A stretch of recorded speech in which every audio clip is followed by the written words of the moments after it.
Muli, okay? I hope tayo po ay ready. Ano po? Okay.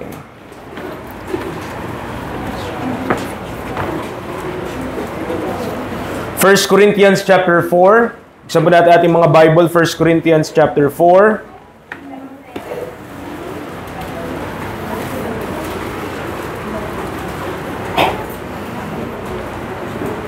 Verse 1 and 2. 1 Corinthians chapter 4 verses 1 and 2. Okay? 1 Corinthians chapter 4 verses 1 and 2. Diyan na po tayo. Sabay-sabay po nating basahin. Ready? Read. Let a man so account of us as of the ministers of Christ and stewards of the mysteries of God. Moreover, it is required in stewards that a man be found faithful. Tayo po muna ay manalangin. Lord, salamat po. Salamat sa mga tao dinako niyo sa lugar po na ito upang sumamba po rin sa inyo at makapakinig ng banal na salita.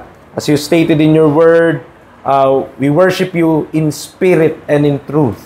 And we could not properly worship God without the knowledge of the truth. At mahalaga po na pag-aaralan namin yung word of truth para po ma-impart sa amin ang katotohanan. Salamat po sa mga taong dinako niyo po dito. Help us discipline our mind so that we could attend to your words at di po mag-linger off or mag-isip ng kung ano-ano mga bagay pa sa oras po na ito. Help us na makatuon ng maayos sa iyong banal salita at kayo po ay amin pong bigyan ng respeto o Diyos, yung amin pong paglilingkod sa inyo, even sa pakikinig ng iyong banal salita, bigyan po namin mataas na regard. Salamat po. And may you use this preacher this morning. In Christ's name we pray. Amen. And amen. Tayo po ay makakaupo. So, this morning, pag-uusapan po natin being a steward. Okay? Being a steward. And may subscript dyan or yung lower portion nung topic po na yan is how to become a faithful steward. And when it comes to faithfulness, napakarami nagtuturo paano maging matapat sa Diyos, paano yung katapatan, paano po masasabi na ikaw ay nagiging matapat. And dito po, nakita natin sa talatang ating binasa, that faithfulness is linked on being a steward. Nakita niyo po yan? Verse number 2, it is required in stewards that a man be found faithful. Therefore, yung pagiging matapat po ay kasama siya or konektado siya sa pagiging katiwala.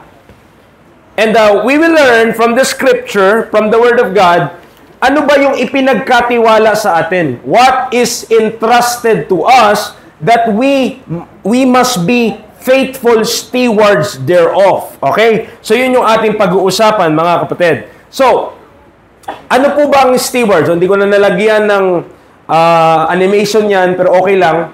So, una, sabi niya, a man employed in great families to manage the domestic concerns, superintend the other servants, collect the rents or income, keep the accounts.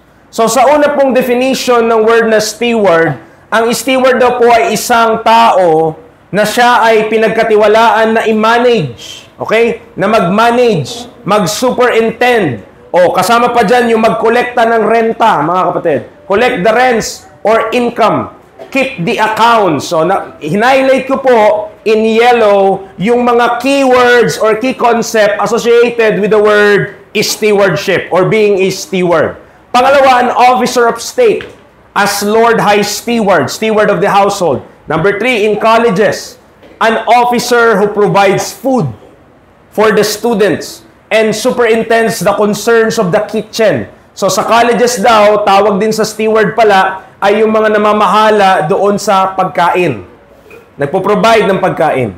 So sila yung di-decide, anong kakainin natin ngayon, meron pa ba tayong inventory o ubus na. So sila po yung gumagawa nun. Verse number 4, in a ship of war, sa isang barko na panggera, an officer who is appointed by the purser to distribute provisions to the officer and crew.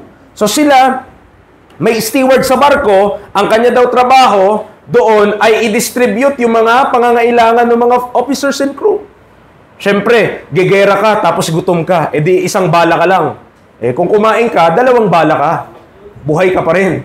Pero ang importante, yung steward, dito po sa context na ito, nagdi-distribute siya ng provisions, ng pangangailangan.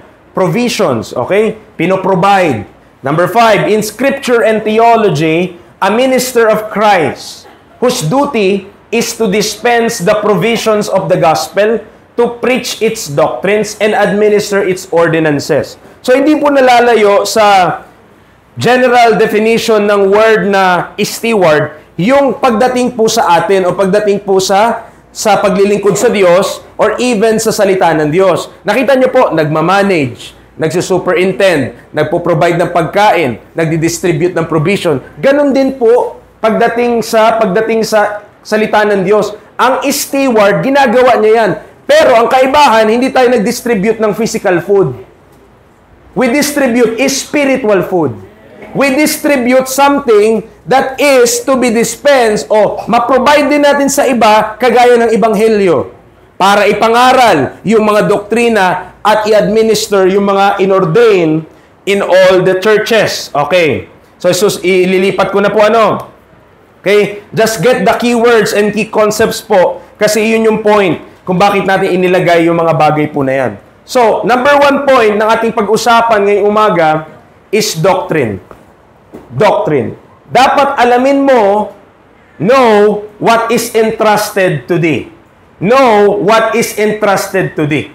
Alamin natin, bilang steward, so kagaya po kanina, nakita natin yung mga definition ng steward, ang in-entrust po sa atin, ang pinagkatiwala sa atin ay doktrina. Hindi pagkain. Hindi buffet, hindi corned beef. Ang pinagkatiwala sa atin, doctrine. Truths, katotohanan, tinuturo, katuruan. So sabi ng 1 Corinthians 4:1, let a man so account of us as of the ministers of Christ and stewards of the mysteries of God. Nakita niyo po, saan yung stewardship? Saan nakatuon? Saan tayo steward? Mysteries of God. We are stewards of the mysteries of God. So, nandiyan po. Okay? Nandiyan po yung stewardship natin. Ang ating stewardship, para maging faithful tayo, masabi natin, faithful tayo sa Panginoon, dapat i-keep mo yan at yan ang dinistribute mo, yan ang pinrich mo, yan ang tinuro mo. Ano yun? Yung mga mysteries of God. What is entrusted to us are not carnal provisions. Kagaya po sabi ko kanina, hindi po pagkain, but is spiritual truths. As such, we ought to know these truths well, like a good steward who records and manages the affairs of his stewardship. He knows the accounts, inventories, supplies, etc. No, sa mababaw po na pagkaano, para maintindihan natin, siguro maihahambing natin yung steward sa ating panahon ngayon sa mga establishment manager. No, sa pinakamababaw na pagkahambing o salin. Manager po. O anong trabaho ng manager? I-manage niya. Baka kulang na yung kung tindahan niya ng tindahan grocery. O kamusta? Anong malakas natin diyan? Malakas yung soft drinks. Malakas yung itlog. Malakas yung yung mga gulay, sibuyas, bawang ganyan. Hindi dapat ahead of time magbili ka na. Mag-procure ka na. Bilihan dapat sige, gantong panahon, magdi-December, malakas yung ganto. Dapat, ahead of time, i-order mo na. Kasi bulk, pag hindi mo in-order yun, magkakaubusan yun sa supplier. Nakita niyo po, ang isang steward, alam niya i-manage kung ano yung pinagkatiwala sa kanya. Kasi, ang steward, hindi sa kanya yun. Nakita niyo po, yung pinagkatiwala sa kanya, hindi po sa kanya yun. Kumbaga, meron siyang boss. At yung boss niya, dapat niya i-please. So bilang siya ay nagtatrabaho lang under the boss, kailangan niya i-please yung kanyang master. Okay. So, papaano kung, sige, malakas nga yung benta ng tindahan, sobrang lakas, pero lagi namang ubos, wala nang matinda. Kikita pa ba yung boss? Hindi na. Bakit? Ubos na eh. Sabi, alam na pala nung manager, sabi ng boss, ang lakas ng itlog natin, no? Laging ubos eh. Ay, opo, boss, isang buwan na yung ubos. Hindi pwede. Dapat kung malakas ang itlog, laging may itlog dyan. Para dumadalo yung cash flow na tinatawag. So, yun ang nangyayari po mga kapatid. So, importante sa steward na kung ano yung pinagkatiwala sa'yo, sa isang steward, sa context po dito, he knows the accounts, inventory, supplies. Because he is a good manager, He knows how to adjust to the needs of the household. Alam niya kung paano mag-adjust sa pangangailangan. Okay? As stewards of the mysteries, we ought to know how to properly utilize and distribute these truths to the household of God. So, kasi ito, general context yun sa household. Pero, ang pinag-usapan na natin pagdating sa church, pagdating sa scripture, household of God. Okay? Pinag-usapan natin yung household of God, hindi household ng kahit sinong household. Pero practically speaking, kung matututunan po natin ito, magiging aware tayo, what is entrusted to me, kailangan ayusin ko ng gamit. Hindi ko pwede na sayangin. Okay? Hindi ko pwede na waldasin. Hindi ko pwede na i-utilize on other purpose na hindi yun yung intended na purpose nun. The mystery truths or the mysteries correspond to specific aspects of the Christian life. Kagaya po na may kita natin mamaya, being ignorant of these things will greatly hinder our ministry. Pag hindi natin alam what is these mysteries at kung saan sila patungkol, ang kalungkutan po dyan, mga kapatid, mahihinder yung ministry. Sadly, we could be as one that beateth the air, not knowing the scriptures. As we are about to see, the mysteries are doctrines intended for the church, the body of Christ. The entirety of the church is fundamentally different than that of Israel. One stark contrast is between the two. Okay? Yung isa sa pinaka-importanting difference o kaibahan ng dalawa ay yung Israel po, nakadepende siya sa propesiya. Israel's dependence on prophecy while the church exists. Sabi niya, existence. Okay? Nakita, meron din tayong laser pala eh. Okay? Dependence on prophecy while the church existence was not made known unto the sons of men. Okay, nandiyan po tayo? Alright. So merong siyam na mystery na tayo i-discuss at ilatag natin sa timeline. So this is the timeline. Okay? Kasi pag sinulat ko yan, minsan di sunod-sunod. Pangit sulat ko. So pag dito, tuwid. Di ba? So, yan ang timeline, mga kapatid. So nasa saan po tayo dyan sa timeline? Tayo ba ay before the cross? Tayo ba ay after the cross? O tayo ba ay beyond na? Dito na tayo, lagpas-lagpas na tayo. Nasa na? Okay? So, maintindihan natin. Yung nakakulay dilaw dyan, okay, meron ako laser, yan Yung kulay dilaw, itong kulay dilaw, ito yan, tungkol yan dito sa number 1. Number 1, mystery of the gospel. Puntahan po natin, Ephesians chapter 6. Ephesians chapter 6, verse number 19. Ephesians chapter 6, verse number 19. Okay? So, para matagpuan tayo, kasi bilang steward, dapat faithful tayo, tama? Sabi doon, a man be found faithful. Ngayon, kung hindi naman pala makita sa Bible, yung tinuro natin, hindi tayo faithful.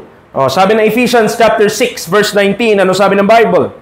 And for me, that utterance may be given unto me, that I may open my mouth boldly to make known the mystery of the gospel. Okay, tanong mga kapatid, ano po ba yung gospel? What is the gospel? So if we are following, kung sumusunod tayo doon sa ating mga pag-aaral, and even kung matagal na tayo dito sa church, I hope saved na tayo. Kasi kung hindi mo alam ang gospel, I doubt na ikaw ay saved. Paano mo maklaim na saved ka kung yung means to salvation, hindi mo alam? So napaka-importante malaman yung gospel, malaman kung ano yung ebanghelyo. Kasi yun yung means kung paano ang isang tao maligtas. Okay? The means to be saved is the gospel. You need to believe the gospel to be saved. At ang ebanghelyo o yung gospel, it relates to or ang kanya pinatukuyan ay yung ginawa ni Kristo para bayaran ang ating mga kasalanan. Paano po binayaran ni Kristo ang ating mga kasalanan? If you may recall, how did Christ die for our sins? Sa cross. Hindi siya namatay, alam mo, kahapon, kami doon sa mga sementeryo, memorial. Doon kami sa Divine Mercy, gulat kami, si JR, kinakausap yung saksi. Kapatid ko yun. Kinakausap niya doon, tapos binigyan daw siya ng Binigyan siya nung babasahin nila. At doon sa babasahin nila, pag binuksan mo doon sa part na namatay si Kristo, hindi po nakaganto si Kristo doon. Alam mo paano? Nakaganto po. Bakit? Kasi hindi sila naniwala na namatay si Kristo sa cross. Naniwala sila na namatay siya gamit yung, alam mo yung mga tinatali sa pole. Tapos sinusunog, parang ganon. So si Kristo, nakaganon siya doon, hindi nakaganon. Oh. Subtle lang yun, pero anong sabi ng Bible? The preaching of the cross is to them that perish foolishness. But unto us which are saved, it is the power of God. Hindi namatay si Kristo na nakaganto. Okay, hindi ganon. Namatay si Kristo na nakaganto. Why? He bled and died. Merong nails. Di ba? May mga kanta nga tayo na merong nails diyan sa Kanya. At one day, kapag nakita mo si Kristo mukhaan, makita mo pa rin yung butas diyan. Pero, hindi na tumutulo ang dugo. Bakit? Glorified body na yun. Okay? So, ang gospel po mga kapatid is the means kung paano tayo naligtas. It is Christ dying for our sins on that cross. Yung ginawa ni Kristo para sa atin, that is the means on how we are saved. Okay, nakakasunod po ba tayo? Are you saved? Kung ikaw ay ligtas, then you must know kung paano ka naligtas through the gospel. Now, preacher, ang tanong namin ito, ano po ngayon yung mystery of the gospel? Alam na namin yung gospel. Si Kristo namatay, tama? Si Kristo na libing, si Kristo na buhay 3 araw. Pero ano po yung mystery of the gospel? The mystery of the gospel, mga kapatid, ay tumutukoy, okay, sa espesyal na mensahe ng Ebanghelyo sa ating panahon ngayon, na kung saan, kapag naniwala ang isang tao sa gospel, maging part siya ng body of Christ. Yun na yun, preacher. Sa lumang tipan po, hindi po pwede i-preach ang gospel. Unang-una, hindi pa namatay si Kristo. Hindi pa nalibing si Kristo. Hindi pa siya nabuhay 3 araw. Nakakasunod po tayo? So, wala yun. So, hindi totoo yung sasabihin na ang mga tao sa lumang tipan nag-look forward sa cross. Okay? Kasi even Peter and the disciples, sabi ng Panginoong Yesus, sinasabi na, ito kausap niya, harapan ang mga disipulo. Sabi niya, hindi niyo ba alam the Son of Man will be taken, papahirapan, okay, at papatayin, and in the 3rd day, babangon siya. Sabi ni Peter, hindi yan mangyari sa iyo, Panginoon. Isipin mo, disipulo niya mismo hindi naniniwala na mangyayari sa kanya yun. Why? Because they are expecting that their Messiah, si Kristo, magiging king. Kaya nga, the kingdom of heaven is at hand, yung preaching during that time. Pero, ang hindi nila alam, in prophecy, bago dumating yung glory, kailangan dadaan ka muna sa suffering. Before the crown, okay, there must be the cross. Before yung throne, there must be thorns. So yun yung na-miss nila. Hindi nila paniwalaan na si Kristo, dadaan muna dyan, kailangan maghirap muna siya. And unbeknownst to them, this gospel also ay hindi po yan alam sa Old Testament na mensahe na dapat mo paniwalaan para masave ka. Okay? Hindi po. To miss this mystery, kapag na-miss mo yung mystery na yan, mystery of the gospel, ay isipin mo, isa lang ang kaligtasan or isa lang mensahe na kailangan mo paniwalaan all throughout. Tignan niyo po, Galatians 1. Galatians chapter 1.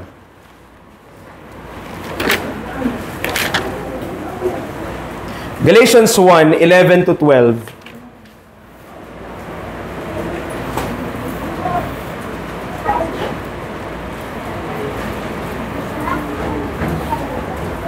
So I hope nasa Bible pa rin tayo.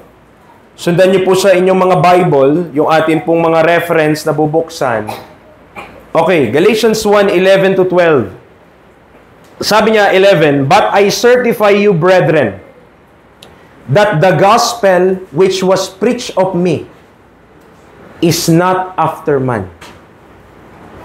For I neither received it of man, neither was I taught it, but by the revelation of Jesus Christ.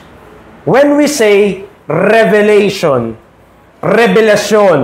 ni-reveal. Gamit yan sa salitang, hindi ko pala lagay dito. Gamit yun, or galing sa salitang reveal. Okay? Tas dinugtungan ng ation, kaya naging revelation. But it comes from that word reveal, revealing.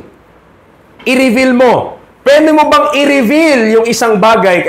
Saan ba ginagamit ngayong mga reveal? Di ba? Sa mga, marami, gender reveal. Di ba? May mga ganyan. Bakit nila i-reveal kung alam na? Alam naman na pala na lahat, ba't mo pa i-reveal? Ang tawag doon, proclamation na lang. Bakit? Alam naman na dati. Pero something that is hidden, something that is unknown, something na hindi pa alam dati, kapag ni-reveal mo, alam na ang lahat. Maring hindi alam lahat. Sana ba? Maring hindi alam ng lahat, pero may cellphone ako dito sa aking bulsa. Ni-reveal ko na, alam nyo na lahat. Pero kanina, hindi nyo alam. Maring, yung iba sa inyo, meron siguro cellphone to si preacher sa kanya bulsa. Pero hindi lahat. Pero not unless, ini-reveal, meron pala siya cellphone sa bulsa niya. Nakuha niyo po? Ibig sabihin, mga kapatid, revelation is something na hindi pa alam dati, kaya nga ni-reveal. So sabi ni Apostle Paul, tingnan niyo po, balik tayo sa talata. Ano sabi niya? Yung gospel na pinangaral ko, not after man. For I neither receive it of man, neither was I taught it. Hindi ko natanggap mula sa tao, hindi ito naturo sa akin, kundi paano niya nalaman? By the revelation of Jesus Christ. If the Apostle Paul, yung tinuturo niyang gospel, ay hindi tinuro sa kanya ng tao, paano niya nalaman ulit? Ni-reveal sa kanya nino mismo? Ni Jesus Christ. Ibig sabihin po mga kapatid ito, yung gospel that the Apostle Paul is preaching, exclusive yun na binigay sa kanya ng Panginoong Hesukristo. Now to think na yung mensahe ng gospel, dati pa yun pang tinuturo, before the cross, ay mga kapatid, mali po yun sa Bible. Why? Dahil sabi ng Biblia, ang ebanghelyo na pinangaral ko, hindi ko natanggap mula sa tao. Ibig sabihin itong text na to, pwede mo rin gamitin pala sa mga iglesia ni Kristo. Sabi niya, hindi ko natanggap sa tao. Saan mo natanggap? Kay Jesus Christ. Sabi mo, tao lang si Kristo. Sabi nga, hindi niya daw natanggap sa tao. Kung tao siya, hindi sabi niya, dapat sa tao niya natanggap. Hindi, sabi niya, I neither receive it of man. Neither was I taught it, but by the revelation of Jesus Christ. So, kanino niya natanggap? Kay Kristo. Sabi dito, hindi natanggap mula sa tao. Ano ba si Kristo? Hindi lang tao si Kristo. Christ is God. So, by that, mga kapatid, marami kang matutunan. But the mystery of the gospel, mga kapatid, kailangan natin maintindihan. Hindi natanggap ni Paul mula sa kanino. Ibig sabihin, hindi niya natanggap mula kila Peter. To miss this mystery is also to combine Old Testament or tribulation understanding into the dispensation of the grace of God. Kaya po, marami mga nagtuturo, kapag ikaw daw ay ligtas, talaga namang dapat makikita sa buhay mo. Okay? Wala namang problema. Kung ligtas ka, dapat talaga makita sa buhay mo. Pero ang problema kasi, yun na ang tinignan mo para masabi mong ligtas ang tao. Kapag nag-base tayo, mga kapatid, pag nag-base tayo sa ginagawa ng tao para masabi mo na ligtas siya, saan ang kaligtasan naka-base? Sa ginawa ng tao, sa ginawa ni Kristo? Naiba na ngayon. Yan ang problema. So, kailangan maliwanag sa atin, pinagsama ang maliwanag sa malinaw, maliwanaw. So, maliwanag sa atin kung saan naka-base, nakabase, nakatungtong ang ating kaligtasan. Kanino dapat? Kay Kristo.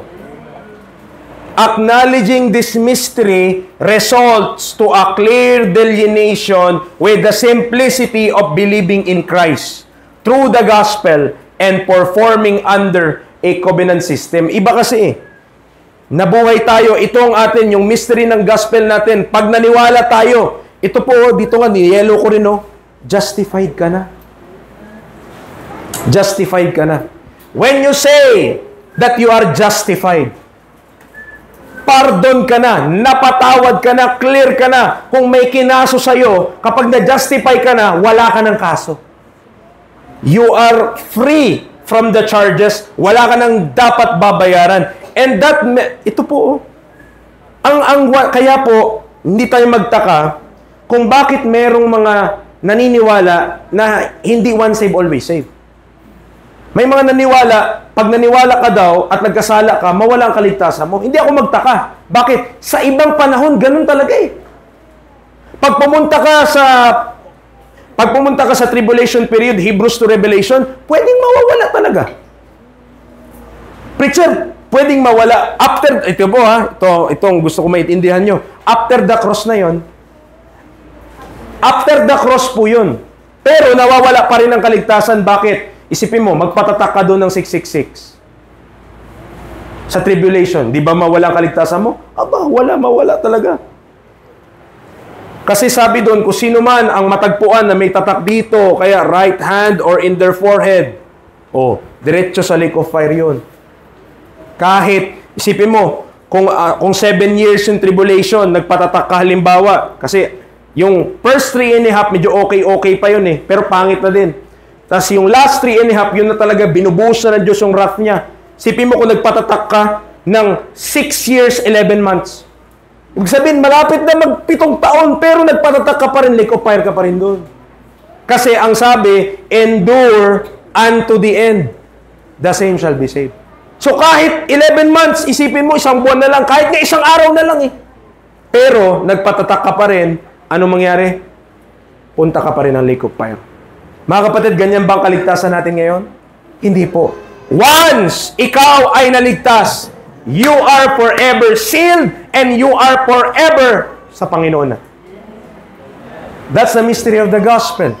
Unlike in any other period, mga kapatid, hindi po ganon. So, sige, tara, ano na tayo? Usad na po tayo. Pangalawa, yung number 2. Siyempre, pangalawa, number 2. Mystery of blindness in part of Israel. Romans 11. Okay? Romans 11:25. Romans 11 verse 25. So sana po hindi ko naman di-discuss thoroughly yung mga mysteries ngayon. Ang pinapakita ko lang sa inyo para maging aware tayo kasi kailangan para maging faithful steward ka, alam mo kung ano pinagkatiwala sa iyo. And what is entrusted to us are the mysteries which kailangan nating aralin, kailangan nating ituro, kailangan nating i-preach, kailangan nating maging faithful in following and in keeping of these things. Okay, pangalawa, mystery of blindness. Romans 11, verse 25. For I would not, brethren, that ye should be ignorant of this mystery, lest ye should be wise in your own conceits, that blindness in part is happened to Israel, until the fullness of the Gentiles be come in. Kapag na-miss natin yung mystery po na ito, mga kapatid, at di natin in-acknowledge, aakalain natin na tapos na ang Diyos sa Israel. We might believe, hindi, tapos na ang Diyos dyan. Okay? At meron po mga movement, kahit na matagal na panahon na, meron po talaga mga movement na nagsasabi, natapos na ang Diyos sa Israel. Yun nga yung tinatawag na replacement theology. So in essence, tayo na daw po talaga yung Israel at hindi na yung kung galing kay Abraham, kay Isaac at kay Jacob. Pero nakita nyo ba yung wording ng Bible? Blindness in part or in whole? In part. Kasi meron pa rin yung time na kailangan sila babalik. Okay? Hindi pa natatapos. Tignan nyo po verse 26. And so all Israel shall be saved. As it is written, there shall come out of Zion the deliverer, and shall turn away ungodliness from Jacob. For this is my covenant unto them. Kanino yung covenant na yun? Sa Israel. When I shall take away their sins. Pero ngayon po, gusto ko maintindihan natin sa panahon po natin ngayon. During our time, verse 28, ito yung sitwasyon ng Israel. Okay? Ito yung sitwasyon ng Israel. As concerning the gospel, they are enemies for your sakes.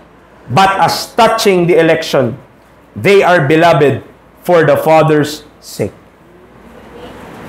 Sa ating panahon, mahirap man o hindi, pero pagdating po sa Ebanghelyo, kalaban po sila. Na-explain ko sa inyo number 1, tama? Mystery of the Gospel. Paano sila naging kalaban preacher? Paano naging kalaban yung mga Israelita ngayon? Hanggang ngayon, pag babasahin mo yung Romans 9, 10, and 11, nag-i-establish sila ng own righteousness nila. Hanggang sa panahon po natin ngayon, may mga practicing Jews. Hanggang sa panahon po natin ngayon, may mga practicing na Israelita. At may kita mo talaga, di ba, nagkikis-kis pa sa bato. Doon sa Western Wall, doon sa Israel, nagkikis pa sila doon, nagpe-pray pa. Tapos meron pa sila dito yung talagang nilalagay nila literal yung mga verses na parang box. Tapos lagay nila doon, tapos lagay nila dito nila. Kasi nga, yung literally, tinake nila yung Deuteronomy. Kailangan lagi, kapag ano ka, nakahiga ka, kapag nakatayo ka lahat. So, merong mga practicing Jews even until this day. At alam niyo po yung proof na sila'y enemies? They could not accept Christ as their Messiah even until this point. Hindi nila matanggap si Kristo na siya na yung pinadala ng Ama. Naghihintay pa rin sila ng kung sino, mga kapatid. But they miss that the King of the Jews na nilagay nila sa cross ni Kristo, no, 'di ba, namatay si Kristo sa cross. Naglagay po sila diyan sa taas ng karatula or ng kahoy, something, sinulatan nila, King of the Jews. Pero ginawa nila yun out of mockery.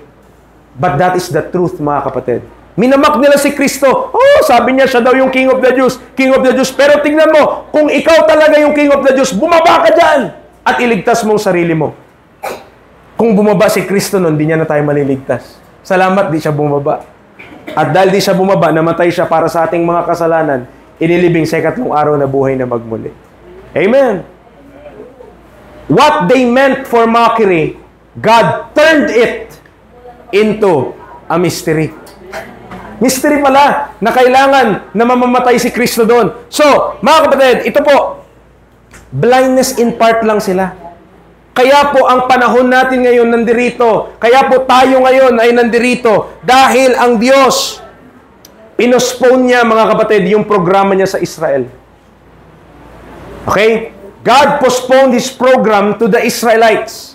Okay? So, tignan niyo po. Romans chapter 11, verse 1.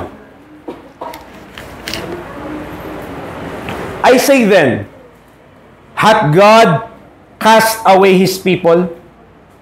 God forbid. For I am an Israelite of the seed of Abraham, of the tribe of Benjamin.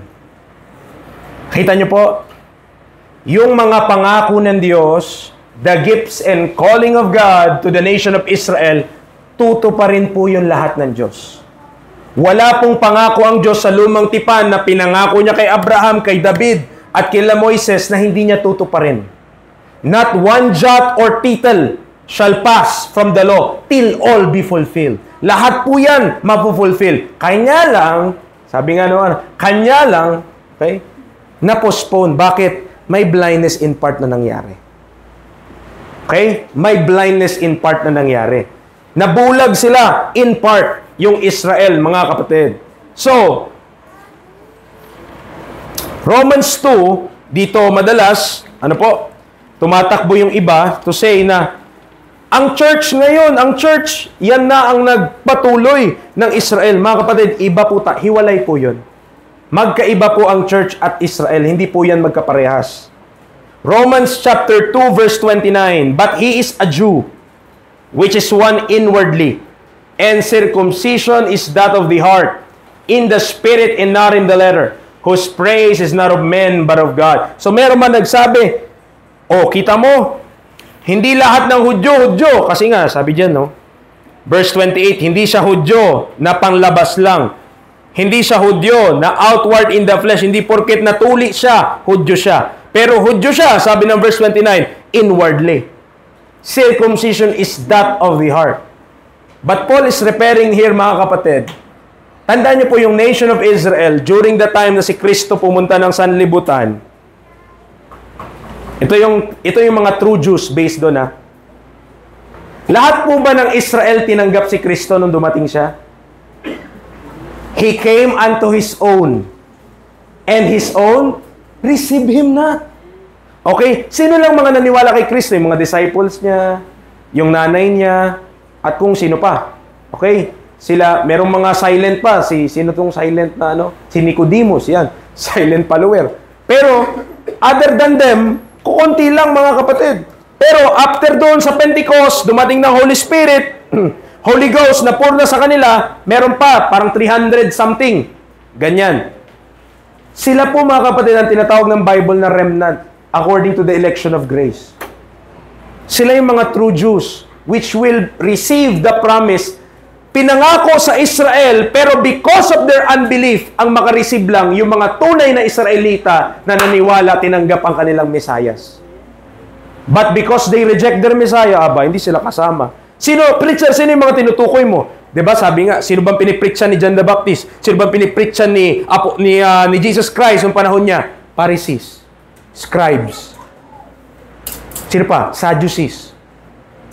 Chief rulers of the nation of Israel. Yung mga yun, ayaw sa tanggapin. Pero sino tumanggap sa kanya? Yung mga mabababang tao, yung may mga sakit. Amen. Pero at the same time, mga kapatid, gusto ko maintindihan natin, blindness in part is happened to Israel, mga kapatid. Yan ang nangyari. That's why, makita nyo dyan, mayroong pababa. Kasi in the Old Testament, ang posisyon ng Hudyo mataas. Sila yung kinakatigan ng Diyos. At ang mga hintil, aso lang. Ang mga hintil, far off. Ang mga hintil, walang pag-asa. Without God in the world. Pero bumaba. Ano nangyari, preacher? Bakit bumaba? Nabulag sila, tama? Blindness in part is happened to Israel. So bumaba. Ang dealing na ng Diyos ngayon, pantay na lahat. Neither Jew nor Gentile, lahat tayo one in Christ Jesus. Equal footing. Matangos man ang ilong mo o pango ka, ang kaligtasan ng Diyos para sa lahat. Okay? Yan po mga kapatid, kailangan maintindihan natin yan. To miss this mystery is to apply Israel's blessing for the church. To miss this mystery, pag na-miss din natin yung mystery na to, paniwalaan natin yung church, continuation lang na Israel's program. Hindi po tayo continuation. Iba po tayong programa. It's a difference. Salamat. Bro, kahapon ka pa nakatapon ng tubig.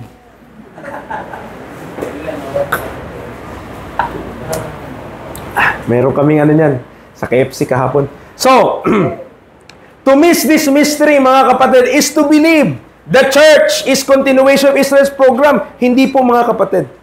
Hindi continuation tayo ng Israel. And we must pray for Israel. Bakit? Anong gusto natin? Masave din sila. Kasi hindi sila masave ngayon based on pagiging Hudyo nila. Dapat masave sila. Maniwala sila kay Kristo. Kaya lang sa haba din ng dispensation natin na ito ngayon, na marami na maniwala na yung literal implication ng prophecy na 1,000 taon daw, 'di ba? Merong prophecy dito mangyayari yun na si Kristo maghari sa lupa 1,000 years, tama po ba? Marami naniwala, nangyayari na daw yun spiritually. Si Kristo daw ngayon nakaupo na. Yung sa iba nga, hindi pa Hindi pa nakaupo si Kristo, pero nasa tribulation na daw tayo ngayon. Mali po mga kapatid, okay? Hindi po yung tama. Alam nyo kung bakit mali yun? Mamaya, number 7 pa yun nagmamadali tayo The fact that is blindness in part until the fullness of the Gentile become in is proof, pruweba, that God is not done with His people. Hindi pa siya tapos sa Israel. Kumbaga, pahinga lang muna. Relax lang. Ipasok ko lang itong programa ko na inihanda ko na dati pa. Okay? God's mystery program postponed Israel's prophetic program.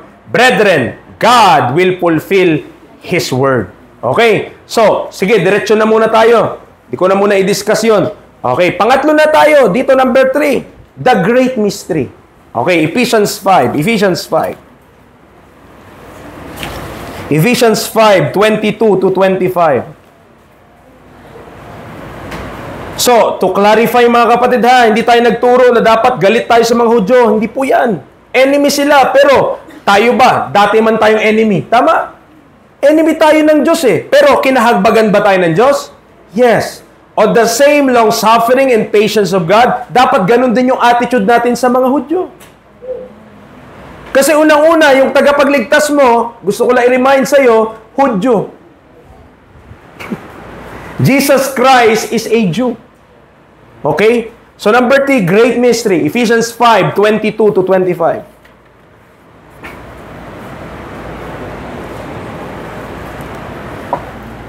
Nahirapan yung mga ladies magbasa nito. Saka yung mga men, nahirapan. Okay? Sabi niya, verse 22, wives. Merong kwento si Pastor James Knox. Sabi niya, nag-order daw yung mga ladies ba? Sa online. Shopee, Lazada. Sa atin nga sa Shopee, Lazada. Order. Dami inad to cart. Anong mga inad to cart niya? Lagayan ng plato, kitchenware, di ba? Anong tawag dito? Mga mga kaldero, ganda, mga papaganda, lahat. Ang daming in-order. Okay, ready na sana magbayad, pero hindi makabayad, mga kapatid. Hindi dahil sa walang pera, kundi yung nakalagay po dun, mga kapatid. Submit. Hirap na hirap. Submit. Hindi pa, hirap talaga. Ang hirap talaga mag-submit, no? So, ang sabi dyan, verse 22, wives, submit yourselves unto your own husbands as unto the Lord. For the husband is the head of the wife, even as Christ is the head of the church and is the Savior of the body. Therefore, as the church is subject unto Christ, so let the wives be to their own husbands in everything. Husbands, sabi niya, love your wives, even as also Christ also loved the church and gave himself for it. Okay, verse number 32. This is a great mystery, but I speak concerning Christ and the church. Di man tayo aware, pero yung the relationship of the husband and wife resembles yung relationship ni Kristo at ng church. And also, representative yun. Kung papaano yung relationship ng husband and wife, it shows kung papaano si Kristo at ang church. Amen. So kung hindi maayos yung relationship ng husband and wife, ganun din mga kapatid. Ibig sabihin ba, hindi maayos si Kristo sa church niya? Hindi po ganun. Yun yung pinapattern natin. The great mystery is about, mga kapatid, yung si Kristo yung head. And we are the body. Tama? One human yun. Siya yung ulo, tayo yung katawan. To miss this mystery is to confuse who we are. Makalimutan natin or magkamali tayo, sino ba tayo? Hindi tayo covenant people of God. We are not of Abraham, Isaac, and Jacob. I want to clarify this, okay? Just for the benefit of everyone. There is a difference of being Abraham's seed through the flesh and Abraham's seed or pagiging galing tayo kay Abraham sa pamagitan ng pananampalataya. There's a difference. In the book of Galatians, mababasa nyo yan. Okay? Tignan, Galatians 4. Okay? Galatians chapter 4.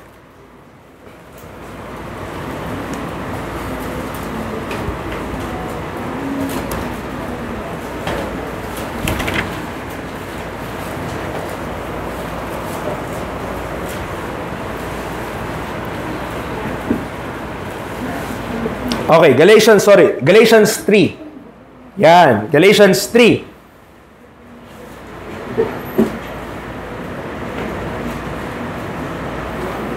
Galatians 3, tignan niyo po verse 13. Christ hath redeemed us from the curse of the law, being made a curse for us.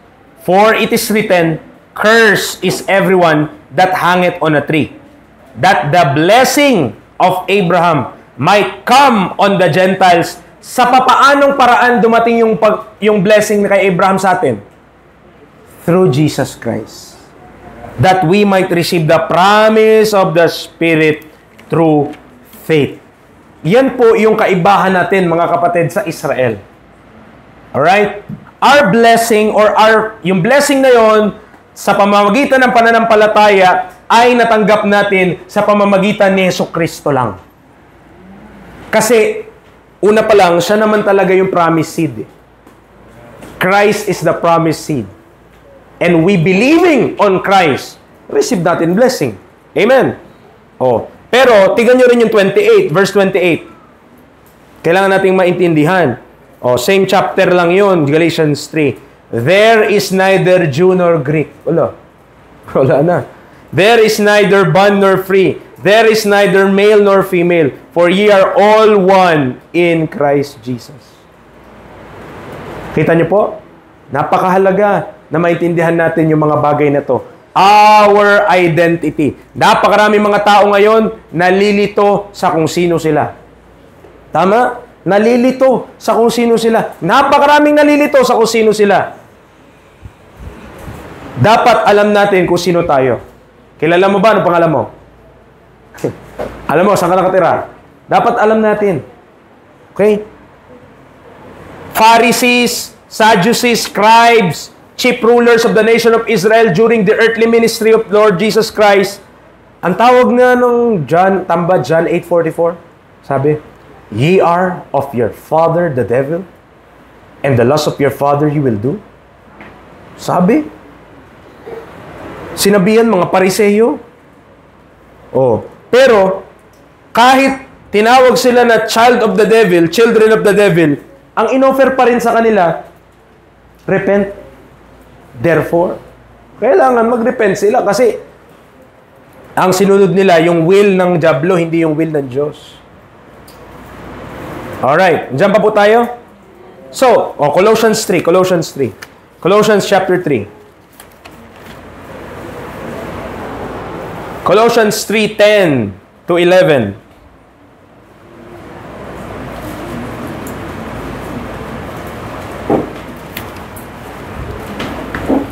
Colossians chapter 3 verse 10 to 11, and have put on the new man, which is renewed in knowledge after the image of him that created him. Kita nyo we're talking about identity, we're talking about the great mystery, we're talking about na si Kristo yung head, tayo yung body. Verse 11, where there is neither Greek nor Jew, circumcision nor uncircumcision, barbarian, Scythian, bond nor free, but Christ is all and in all. Amen. Wala na. Wala. Kung ano man ang lahi mo, hindi yan mahalaga sa Panginoong Hesus. Hindi porket ikaw ay pinanganak sa Amerika, ikaw ay mas mataas na Kristiyano sa lahat. No. Kahit yung pinanganak, mga kapatid, sa dulo ng Pilipinas, at pinanganak sa napakayamang bansa, same lang, anak ng Diyos through Christ. Walang difference doon.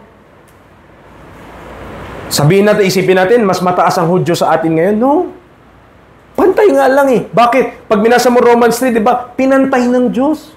Binagsak din siya. Concluded all in unbelief. Para saan? That He might have mercy upon all. Yan ang ginawa ng Diyos. Oh, pero ito gusto ko maintindihan natin. Nandiyan pa po kayo? Gising pa kayo? Pagdating dito, pag natapos tong 7, hindi ko pa discuss to, di ba? Pag natapos yan, meron na namang Jew and Gentile dyan. Meron na namang Jew and Gentile dyan. Oh. Preacher, kala ko ba natapos na yung cross?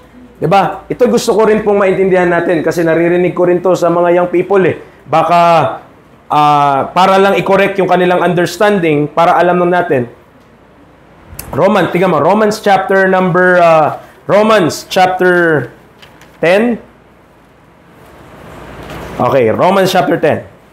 Verse 4.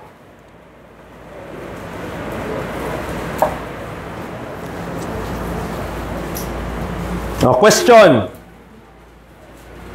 Tapos na ba yung law? Did Christ end the law? Okay? Did Christ end the law? Tingnan niyo po, Romans 10:4. For Christ is the end of the law. Tama, sana yung statement natin kung hanggang doon lang ang verse. Hindi hanggang doon ang verse. Christ is the end of the law for righteousness to everyone that believeth. So susugan ko sa Ephesians. Ephesians chapter 2. Ephesians chapter 2.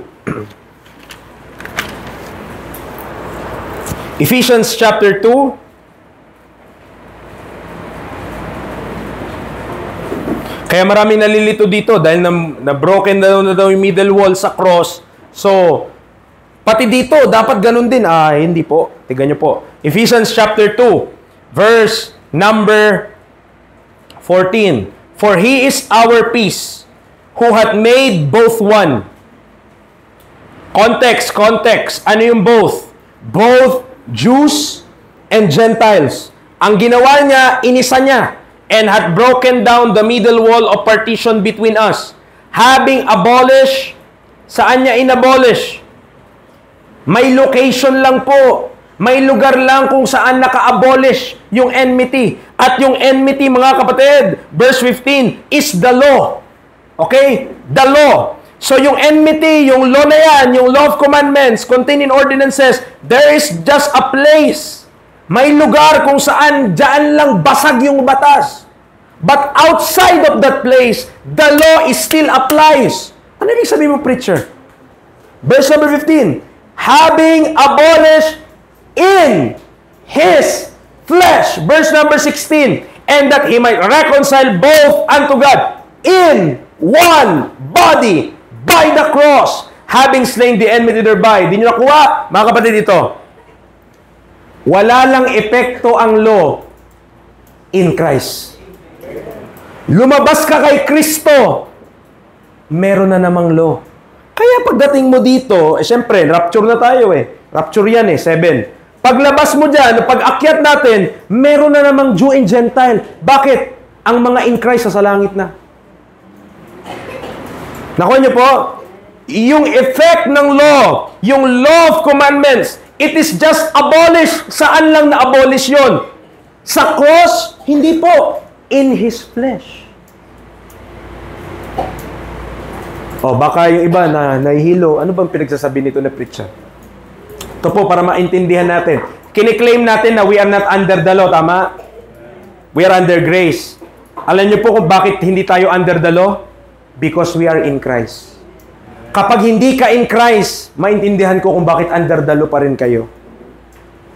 But if you are in Christ, at nangyari yun nung naniwala ka sa gospel, when you believe yung ginawa ni Kristo para sa'yo, binaptize ka, hindi mo naramdaman. Walang tubig, pero binaptize ka ng Holy Spirit papunta sa katawan ni Kristo. In that moment, in that point of time, na kay Kristo ka na. You are in Christ. And in Christ, abolish na. Wala nang law doon. Walang law doon na nagdi-distinguish between a Jew and Gentile. Kaya masabi ng Bible that wala nang Jew, Gentile in the body of Christ. Pero outside ng body of Christ, meron pa rin. Pagdating ng tribulation, meron pa rin Jew and Gentile. So ano lang kaibahan? Kailan lang yung distinction? Saan lang merong distinction? In the flesh of Christ, in the body of Christ, in Christ lang. Lumabas ka kay Kristo, may lupa din. Diyan po tayo? Kapag naintindihan mo yan, mag-glory ka ba kahit kanino? No. Saan ang glory mo? In Christ alone. Because Christ is all and in all. Nabasa natin yan. Sige, diretsyo na tayo. Baka tayo ay mahulid yan. Pang-apat, mystery of godliness. Naalala niyo yung lesson natin? 1 Corinthians 3? Yan po yung mystery of godliness. Nagdi-define yan kung paano yung buhay natin, mga kapatid. Paano yung buhay natin? Ngayon, kapag na-miss mo yung mystery na yan, ma-miss mo kung paano ka dapat mamuhay bilang isang Kristiyano. Godliness, I say this again, is a dispensational issue. What is godly in other dispensation? O kung ano man ang godly sa ibang panahon, pagkakataon, maaring hindi na yan godly sa panahon natin ngayon. Tama? Gain is godliness. Sa panahon natin ngayon, mali yun. Supposing that gain is godliness, hindi iyon tama sa ating panahon. Pero, tandaan nyo po, sa Old Testament, kapag ikaw hindi pinagpapala doon, na ikaw ay Hudyo, di ka pinagpapala, abay, may ginagawa kang mali. Prosperity in Israel's program is mark of a good standing with God. Poverty, okay, kahirapan, kagutuman, famine, and captivity are curses under the Mosaic law. Ang tagutom po, ang kahirapan po, ang pagka-captive dun sa mga enemies nila, ibig sabihin nun, sila ay nahatulan ng Diyos sa lumantipan. Tigan nyo po. Kaya lang, sa panahon natin ngayon, are you still there? Kapag nangyari sa atin yung kahirapan, kagutuman, captivity, kung ano man na yan ay marka. Amen. Di naman. And also, hindi yan proof na ikaw ayaw sa'yo ng Diyos, kundi pinapadaan ka lang dyan ng Diyos. Kaibahan yun. Isipin mo, pag sa lumang tipan, naranasan mo yun, ibig sabihin, hinahatulan na kayo ng Diyos. Yung bansa nyo, hinahatulan na ng Diyos. Pero pag tayo nangyayari sa atin yan, ibig sabihin lamang nun, buhay ang Diyos. At tayo ginagamit niya pag gusto niya. We come forth as gold out of those sufferings. We must embrace sufferings as integral part of our Christian life.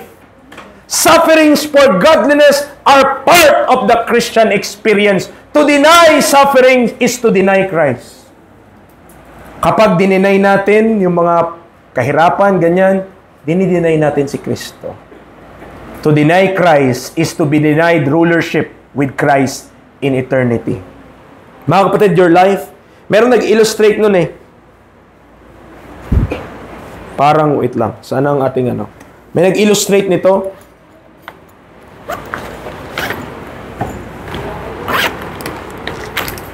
Nag-illustrate ba? Ang buhay mo daw, yan na yung buhay mo. Kung ang buhay mo ay 100 years, wow! Kung sino abot sa atin 100 years, pares na kayo ni Enrile. Ang buhay mo daw 100 years. I-compare mo yung buhay mo na 100 years. Ito nga, hindi ba ma-describe nito, pero lagpas-lagpas pa dyan, mga kapatid. That is eternity. This is your life. Ang buhay mo parang tuldok lang. Kung pwedeng tuldok lang talaga. Pero ang buhay natin, compared sa eternity, napaka-ikli lang. Pero imagine, kung ipagamit mo yung buhay mo ng tama sa Panginoon, kung ikaw ay ligtas, ipagamit mo yung buhay mo ng tama sa Panginoon, ang aanihin mo sa pagtatanim mo ng ilang taon mo sa lupa na naligtas ka, eternity na yung reap. You will reap life everlasting. Sabi doon sa Galatians. Wow. Amen. Kung merong investment na kapag nagligay ka ng 500, pinangakuan ka na in 10 years, yung 500 mo magiging 500,000, tatanggi ka pa ba? Siyempre, maraming ganun. Dapat tumanggi ka nga kapag ganun. Kasi minsan, mga scheme lang yan. Okay? Pero mga kapatid, sa Christian life, kapag ang buhay natin, ipagamit natin sa Panginoon, 1 year, 2 years, 10 years, kung ilan pa natitirang buhay natin, ang reaping noon, mga kapatid, eternity. Napakahaba. Alam mo, maari nga pagdating natin sa langit, marami tayong pagsisisihan. Pagsisisihan natin, bakit ba ako reklamo sa lupa? Chance na pala yun, yung trials na yun, yung temptation na yun, yung mga bagay na yun, chance na pala yun para mag-glorify, makita si Kristo sa akin. Kaso instead na daanan ko yun to come forth as triumphant, dinaanan ko yun na ako'y nag-murmur. Huwag tayong maging mga Kristiyano na mahaba ang nguso. Amen. Smile. Okay? Smile, don't pout. Okay? Ganun naman. Smile. No? Ganun, mahirap. Pag naintindihan natin yung mystery of godliness, kung paano, mga kapatid. Tingnan nyo, 1 Corinthians 4. 1 Corinthians 4.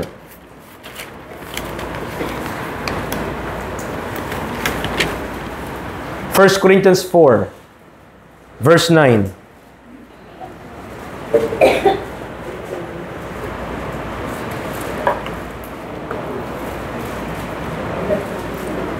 For I think that God hath set forth us, the apostles last, as it were appointed to death. For we are made a spectacle unto the world, and to angels, and to men. Our ministry, gusto ko pong sabihin sa inyo sa mga saved, sa mga part ng body of Christ, our ministry hindi lamang po national, barangay, o worldwide, di lang po. Universal. Even the angels are beholding our conversation.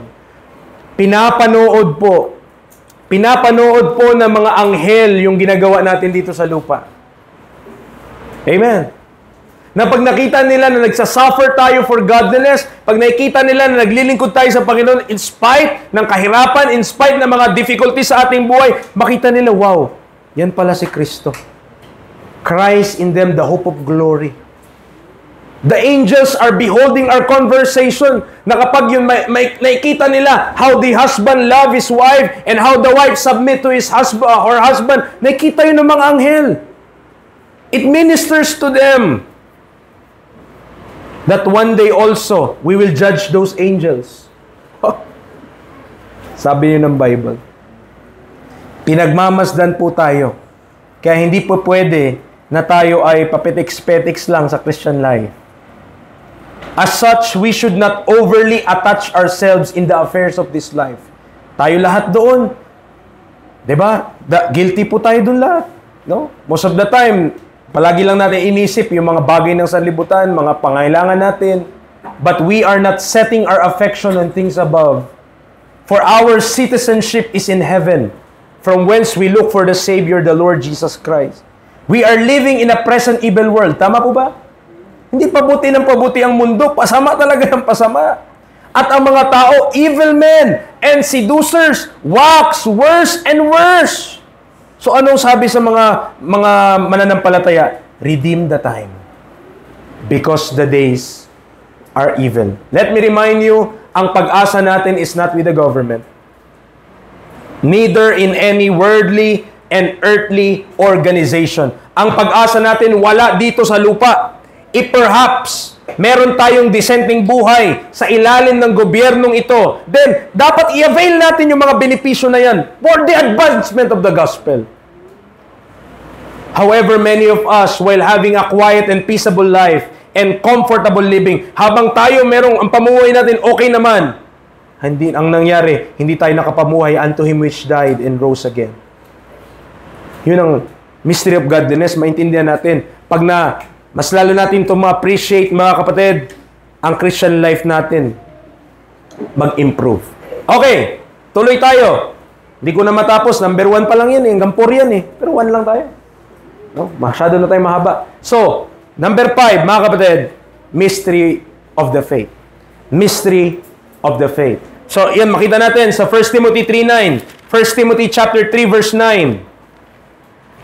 Ang sabi niya, holding the mystery of the faith in a pure conscience. Kapag na-miss mo yung mystery na ito, you will miss the standard operating procedure or the SOP. Okay? Kung paano dapat mamuhay ang isang Kristiyano. Remember, we walk by... Totoo po kaya yan? Sa ating buhay? Church, nandiyan pa po tayo? Do we walk by faith and not by sight?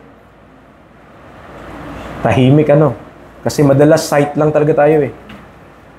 Amen. Sometimes we walk by sight. What we see. Nakita natin.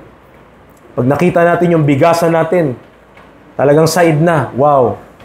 Lumalabas na yung pagiging tayo talaga. Nawawala si Kristo sa atin. No? Pag nakita natin, okay, nagganto yung pangyayari, mahirap. Talagang hindi na tayo nagiging by faith. Okay, minsan nagiging by fist. Okay? Minsan nagiging by feet. No? Minsan nagiging by... We walk by faith and not by sight. Sabi nga ng Romans, whatsoever is not of faith is sin. Kung anong gawin natin, hindi sa pamagitan panampalataya, kasalanan po yun, sabi ng Bible. While faith is believing God's word as it says, believers are supposed to keep specific scriptures intended for Him and not everything in the Bible. Hindi naman lahat yan pasunod sa iyo ng Diyos. Kung ano dapat ang sundin mo, dapat pag-aralan natin. Si Paul, kinip niya ang faith. He fought a good fight. He finished his course. The faith refers to specific scriptures given to and through the Apostle Paul. And simply put, di ko naman ma-discuss to in full, founded yung mystery of the faith sa faith of Christ. Doon yung nagmula. Kung papaanong yung obedience ni Kristo nagresulta ng kaligtasan natin. Kung paano yung pagsunod ni Kristo, kahit mahirap, amen! He is rich, yet for our sakes, He became poor. Ginawa niya yon. Why? Because He loved us. Because Jesus Christ. Okay? Yung faith niya sa Father, obey niya kahit mahirap. Sabi niya sa garden, nevertheless, not my will, but thine be done. Okay, diretso lang tayo. Number 6. Mystery of iniquity. Mystery of iniquity. 2 Thessalonians 2:7, 2 Thessalonians 2:7, for the mystery of iniquity that already worked. Only he who now letteth will let, until he be taken out of the way. Di po ba may mystery of godliness? Number 4. Tama po? May mystery of iniquity. Parang kontrahan yun. And mystery of iniquity, tumutukoy siya sa kung papaano kumilos ang kaaway sa panahon natin ngayon. How Satan moves and how Satan attacks and how Satan operates during our period. Do you believe in God? Church, naniwala po ba tayo sa Diyos? Then also believe in Satan. Because he is real. Amen. Siya yung kaaway, accuser of the brethren. And hindi natin minsan ma-acknowledge na ang pagkilos ng kaaway napakasatel. Kung gaano siya kaahas sa Garden of Eden, ganun pa rin siya kaahas sa panahon natin ngayon. Amen. Alam mo mga tools niya, sabi nga ng Bible, di ba? We are not ignorant of His devices. Meron siya mga device para hindi ka, kung hindi ka pa save, may mga device siya para hindi ka ma-save. Kung save ka na, may mga device siya para manatili kang ignorante, manatili kang hindi nagagamit ng Panginoon, manatili kang walang kwenta ba sa Diyos. Yun yung gusto niyang gawin. Okay? At napakarami na concern na lang tayo with the affairs of this life, mga kapatid, at di na natin nakita, di na tayo nakapag-serve sa Panginoon. 2 Corinthians 10:3. 2 Corinthians chapter 10 verse 3. We are not preaching na yung buhay na ito, yung practicality of life ay hindi bahalaga. Mga kapatid, importante din. Okay?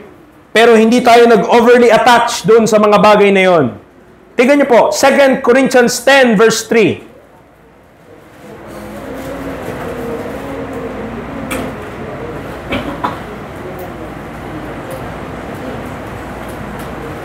For though we walk in the flesh, we do not war after the flesh.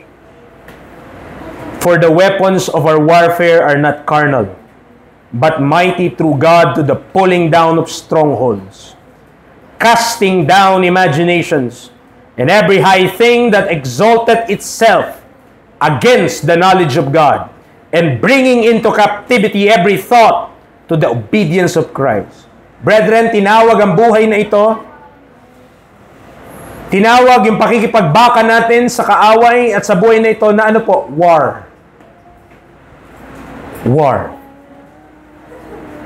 The Christian life is war. At napakarami po, kapag ang gera po, kung mariresearch nyo, kung makapanood kayo ng mga gera, hindi po masaya ang gera. Napakaraming buhay ang nawawala. Napakaraming bagay ang nasisira. Napakaraming mga talagang buo ang katawan nung pagpasok sa gera. Paglabas, wala ng paa, wala ng kamay, wala ng mata. Cruel. Mga kapatid, ang ating pakikipagbaka in Christian life is a war. Is a war. At kailangan ma-realize natin to. Tayo ay nasa gera. At ang maapektuhan sa gera, hindi lang ikaw, kundi yung pamilya mo. Mahal natin sa buhay at mga kapatid natin sa Panginoon. Being in war means fighting for those people. No? Pag tayo hindi tayo lumakad ng may pananampalataya, talagang bibitaw ka.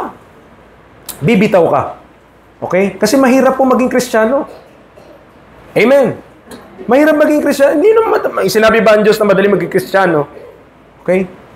Pero, I can do all things through Christ, which strengtheneth me. Hindi po madali maging Kristiyano, mga kapatid. Hindi madali na lumakad ng may pananampalataya sa pang-araw-araw. Madalas, nakikita natin yung needs. Madalas, nakikita natin yung mga bagay na doon. Distract tayo. Hindi na natin napakialaman ng Diyos. Or, sabihin natin, intindihan naman ako ng Panginoon eh. Lord, understand my situation. Nasa gera po tayo. At ang kaaway, ito po even from the beginning, tatlo ginagamit ng weapons or tatlong strategy. The thief cometh not, but to steal, kill, and destroy. Tatlo. Steal, kill, destroy. Nanakawin niya ng kaaway. Ano mang ninanakaw niya? Yung kaligayahan mo sa Panginoon. Steal your joy. Ano pang pwede niya nakawin sa'yo? Riches of Christ. Hindi mo ma-enjoy yung riches natin in heavenly places in Christ. Hindi ka makapag-enjoy sa mga topic kagaya ng mga justification. Hindi mo ma-appreciate yung mga bagay na yun. Isa na steal sa atin yung joy natin na ang Panginoon nakaka-enjoy siya. Amen. Ano pa? Papatayin niya yung Christian walk mo. Papatayin niya yung Christian life mo. Magiging mechanical lang tayo. Punta lang tayo ng church every week. Parang tayong mga robot. Awit lang tayo. Kada linggo. Para lang tayong mga robot. Pupunta lang tayo dito. Makipagkamay tayo. Para lang din tayong robot. Pero walang buhay. Pinapatay niya. Ano pa? I-destroy niya yung buhay mo. Bakit? Para hindi ka na niya magamit. Hindi ka na magamit ng Panginoon. That is Satan's weaponry or strategy mga kapatid to destroy us. Kasi galit na galit siya sa atin. Remember this? Yung number 3, ano to? Great mystery. Concerning Christ as the head, tayo yung body. Galit na galit siya dyan. Kaya opposition siya eh. Kaya tignan niyo yung opposition ko anong kulay. Huwag niyo lang isipin yung kulay na yan. Basta ang point ko dito, wala tayong kulay-kulay dyan. Okay? Opposition siya, mga kapatid. Ino-oppose niya yung ginagawa ng Diyos. And number 3, great mystery. Si Kristo yung head. Tayo yung body. Okay? Christ is the head. We are the body. Kinokontra niya yan. Why? Kasi yang one human na yan, opo yan sa heavenly places to rule and reign forever and ever. Which, kinokovet niya yung position na yan. Gusto niya dati pa to be, ano ba yung ano niya? The Most High God. Possessor of heaven and earth. Yun yung gusto gawin ng kaaway. Kaya yung mga ginagawa niya, mga distraction niya, mamaya na. Ang bilis. Yung mga distraction niya sa atin, mga kapatid, para hinihiwalay niya tayo, para wag tayo mag-church. Practically, yan, that's the mystery of iniquity. Ano ba yung mga pinapain niya? Ano ba yung mga nilalagay niya sa daan natin? Ano ba yung mga pinagkakabisihan natin? Pamamaraan niya yan. Bakit? Bakit ba, preacher? Ano bang kahalagaan na mag-church ako? Makasama mo yung mga kapatid mo sa pananampalataya. Mapalakas ka. Kung ikaw man may hina, meron kang makatulong sa iyo. Pero, ang mystery of iniquity, sabihin niya, wag mo na silang intindihin. Bakit? Diba? Kasi, sabihin nila, maraming paisip sa yung kaaway. Gera nga eh. At sa gera, sa gera po, malaki ang kinalaman ng psychological warfare sa gera. Kahit hindi yung laki ng basuka, hindi yung dami ng sundalo, hindi yung mga tangke, mga kapatid, psychological warfare malaki. Kapag yung general, matalino siya at magaling siya sa psychology pagdating sa gera, kahit di pa siya umatake, natatakot na yung kalaban niya. At marami ganun. Mga Kristiyano, marami warsyak. Marami warsyak. Okay? Yan po yung mystery of iniquity. Kaya kailangan maintindihan din natin yan. Pang-pito. Ito na, malapit na po tayo mga kapatid. Okay? In a moment. In a twinkling of an eye. Diba? Sabi, preacher, na-apply ko yung twinkling of an eye na yan eh. Paano kapatid? In a moment. In a twinkling of an eye. No? So, mystery of the resurrection. 1 Corinthians 15:21. 1 Corinthians chapter 15 verse 21. Ano sabi ng Bible? For since by man came death, by man came also the resurrection of the dead. Tapos, tatalong ka. Verse number 51. Behold, I show you a mystery. We shall not all sleep, but we shall all be changed. Di yan nilalagay, sabi sa Amerika, sa nursery. Di po, no? Mag-gets yan ng iba. Verse number 52. In a moment, in a twinkling of an eye, at the last trump, for the trumpet shall sound, in the dead shall be raised incorruptible, and we shall be changed.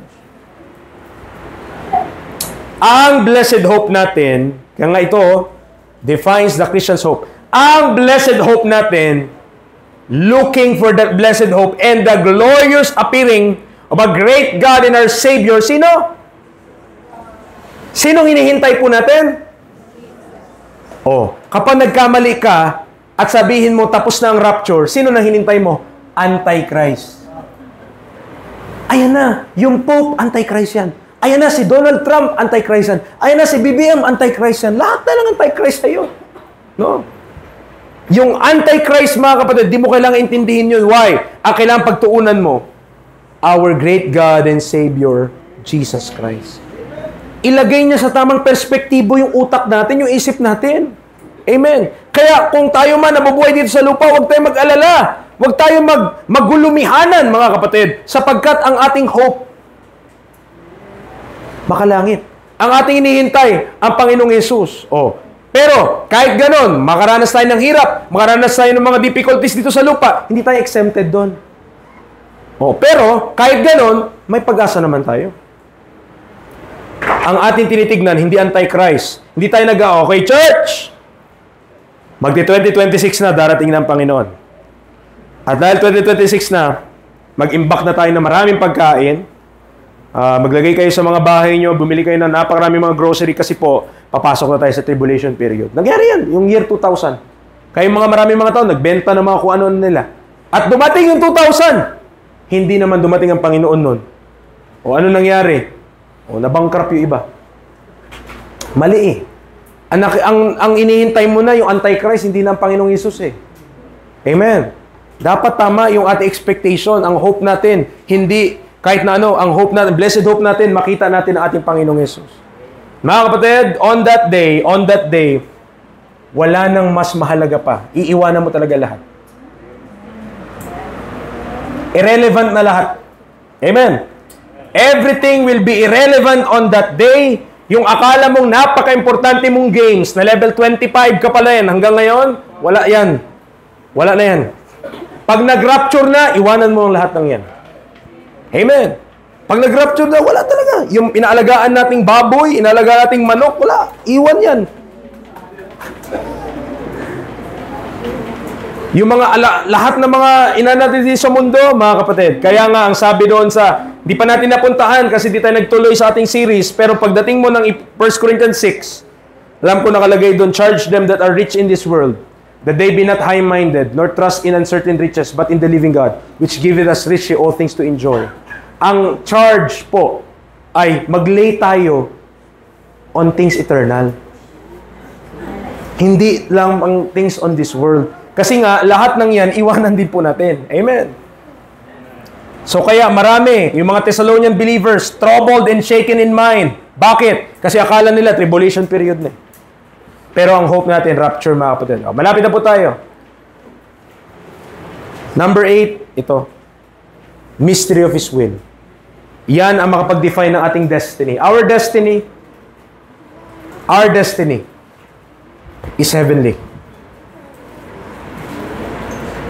Okay? Our destiny is heavenly. Pag na-miss mo ito, ma-miss mo yung inheritance ng mga Kristiyano na makalangit.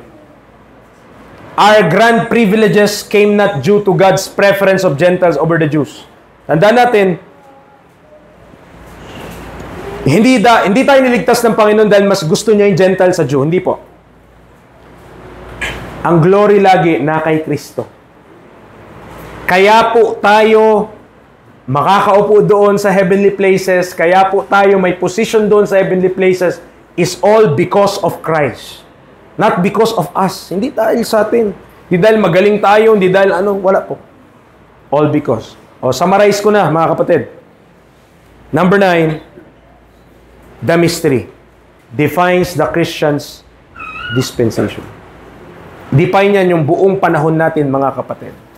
Everything we have discussed so far are part of the mystery. The entirety of everything related to the one new man could be summarized by the mystery. Lahat yan from beginning to end. Mula nung naligtas ka, kung sino ka, kung papaanong nabuhay ka, kung papaano lumalaban ka, kung paano lumakad ka ng pananampalataya, kung paano nag-expect ka ng rapture, kung papaanong one day ma-inherit natin yung heavenly things, lahat yon part of the mystery program. Kaya lang, kung hindi natin i-acknowledge yan, that is something hidden God. Pag binasa mo yung mga verses na to, May kita mo, hid in God yan.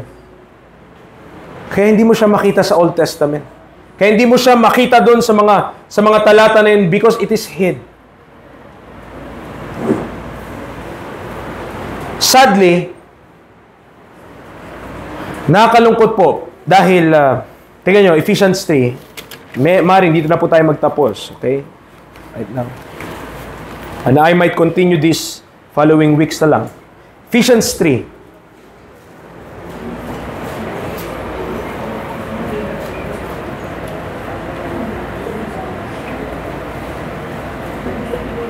Verse 3. How that by revelation He made known unto me the mystery, as I wrote afore in few words, whereby when you read, ye may understand my knowledge in the mystery of Christ, which in other ages was not made known unto the sons of men, as it is now revealed unto His holy apostles and prophets by the Spirit. Kita niyo po, revealed na siya eh. As it is now revealed. Pero nakalungkot, marami mga simbahan hanggang ngayon, hid pa rin ito sa kanila. It is still not revealed. Preacher, bakit po? Na-reveal na sa Bible. Bakit hanggang ngayon, hid pa rin sa kanila? Remember number 5 or 6? There is an opposition. The mystery of iniquity is working. Ayaw ng dyablo na marami nakakaalam niyan kasi mas lalong na-expose kung gaano siya natalo ng Diyos. At ang pinangtalo ng Diyos sa kanya, hindi apoy mula sa langit, hindi mga karwahe mula sa langit, kundi pagkamatay sa krus ng kanyang anak. What a shame. Amen. Oh, sorry. Patawarin niyo ako 1 Corinthians. Pakita ko sa inyo yung verse nung sinasabi ko po. 1 Corinthians chapter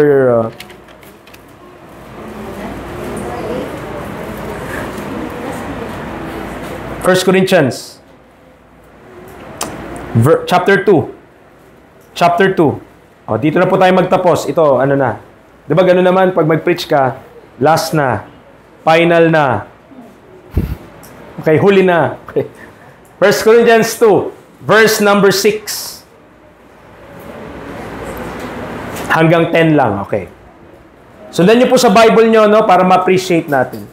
Howbeit, we speak wisdom among them that are perfect, yet not the wisdom of this world, nor of the princes of this world that come to naught. But we speak the wisdom of God in a mystery, even the hidden wisdom, which God ordained before the world unto our glory, which none of the princes of this world knew. For had they known it, they would not have crucified the Lord of glory. But as it is written, eye hath not seen nor ear heard, neither have entered into the heart of man the things which God hath prepared for them that love Him. But God hath revealed them unto us by His Spirit. For the Spirit searcheth all things, yea, the deep things of God. Nakakahiya para sa dyablo na kaya tayo ngayon ay naliligtas ay dahil God used Satan's own crafty device against Himself. Ano ibig sabihin, preacher? From the beginning, he is a murderer. Diba? Steal, kill, destroy. He was a murderer from the beginning and a bold not from the truth. Mamamatay tao siya. Simula umpisa pa lang. Nung simula, pinatay si Abel. Hanggang dire-diretso, dumating sa panahon ni Herod, pinapatay 2 years old pababa. Because Jesus Christ is born already. Mamamatay tao siya. Kaya po mga kapatid, yung cross, pakana niya rin yan. Gusto niya talagang mamatay si Kristo. Ang hindi niya alam, yan yung sinasabing nalintikan siya. Ang hindi niya alam, ang pagkamatay pala ni Kristo, magbunsod para kahit tayo mga Gentiles, masave. At hindi lang masave mga kapatid, may pag-asa na mas mataas pa, far above all heavens, na talaga namang pinapamukha sa Kanya na wala ka na. Kumbaga, tapos na ang maliligayang araw mo. Kaya po, intindihin nyo mga kapatid, ganun na lang siya kainis, ganun na lang siya kagalit, ganun na lang siya kaganid, ganun na lang yung desire niya na mawasak ang buhay ng mga Kristiyano kasi ayaw niyang nare-remind na talo na siya. Kaya sisirain niya po yung mga pamilya natin. He will not stop. Sisirain niya yung Christian walk natin, kikirain niya yung testimony natin, pero magagawa niya lang po yun kung iaalaw mo siyang sirain niya. But if you walk by faith, hindi niya ma-destroy yan. Hindi niya ma-destroy. Pero kung alis, paano mo magawa yung by faith? Dahil sa Panginoon ka. Kung wala ka sa Panginoon, paano ka naka-by faith? Hindi ka naka-by faith. Naka-by sight tayo. The only way to win against the enemy is to be on the Lord's side. By faith. Tayo po ay manalangin. Lord, salamat. Thank you for reminding us this morning of the great truths of the mysteries as found in the Word of God. Salamat, Panginoon, dahil in order to be faithful, we need to know these things, to study these things, to teach these things, to preach these things. Mahalaga po siya sa buhay ng isang Kristiyano. Kanya pong sinesegregate na maayos the parts of our Christian life and doctrines we must adhere to para po ang aming paglilingkod sa inyo ay based sa pananampalataya at hindi sa aming mga sight. Thank you, Lord Jesus, for dying on that cross, for bearing the humiliation because of our sin. Napahiya po kayo doon, nadiraan po kayo doon, nagsuffer po kayo ng wrath ng Father because of our sin.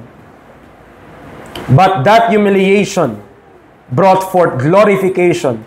At hindi lamang po yun, kami po inadamay. Because when we believe on the gospel, we became partakers of Christ. At nawa, Panginoon, ma-appreciate ito ng mga saved. Na nawa, maging encouragement din sa buhay namin, na kami man ay dumadanas ng mga kung ano-anong hirap, pasakit, problema, dito sa buhay na ito, ay madalas naming maisip yung ginawa niyo po para sa amin ay sadyang laking bagay po para sa amin. Meron po kaming security, hindi lamang po sa buhay nito, bagkus sa buhay na paparating. Yung maikli po naming buhay na nalalabi dito sa mundong ito, nawa, wag po namin gamitin na sa mga makamundong bagay o sa vanity. Bagkus ay mapagamit po namin husto para sa inyong purposes.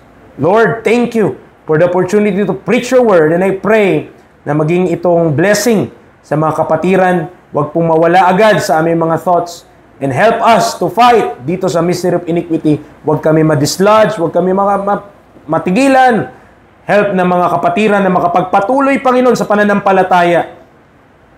Mag-serve kami together, serving Christ joyfully. Salamat po.